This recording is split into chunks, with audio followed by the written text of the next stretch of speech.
¿Cuál es la meta de la Iglesia? ¿Llenar los asientos cada domingo? ¿Aumentar su presupuesto? ¿Crear un montón de programas populares? En El enrejado y la vid, los autores sugieren algo más sencillo y sumamente más importante: hacer y desarrollar discípulos. El enfoque de la Iglesia debe ser el hacer discípulos, alcanzando a los perdidos para madurarlos en Cristo para la gloria de Dios. La metáfora principal del libro describe la relación de la Iglesia, la vid, y su infraestructura, comités, programas y actividades, el enrejado. El argumento de los autores es que el enrejado debe apoyar el crecimiento de la vid, no dominarlo. Sin embargo, muchas iglesias se enfocan en los programas, la administración, las actividades y viajes, y no en el crecimiento de las personas en el Evangelio.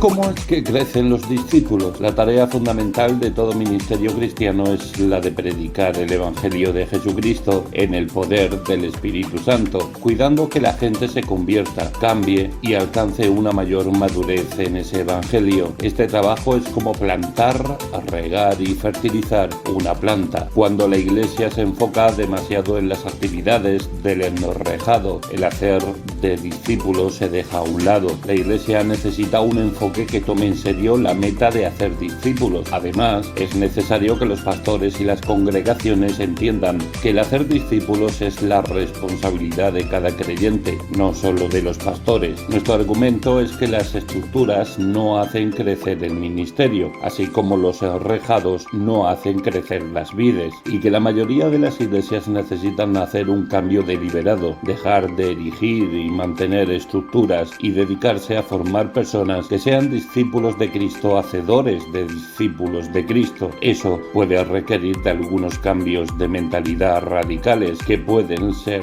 dolorosos.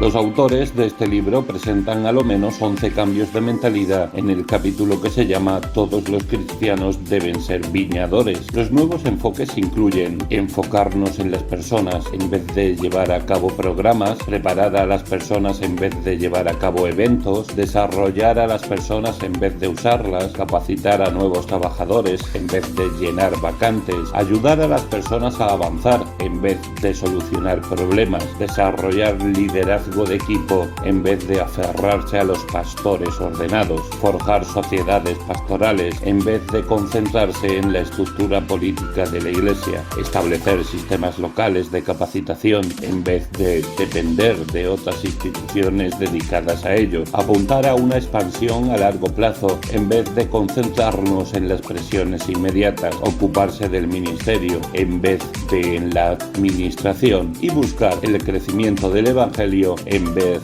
del crecimiento de la Iglesia. Obviamente leer este libro no es suficiente para llevar todo esto a cabo. Tampoco es suficiente predicar 2 o 3 sermones o enseñar una clase nueva acerca del discipulado. Cultivar una iglesia llena de discípulos que hacen discípulos requiere intencionalidad, fidelidad y paciencia en cada parte de la iglesia.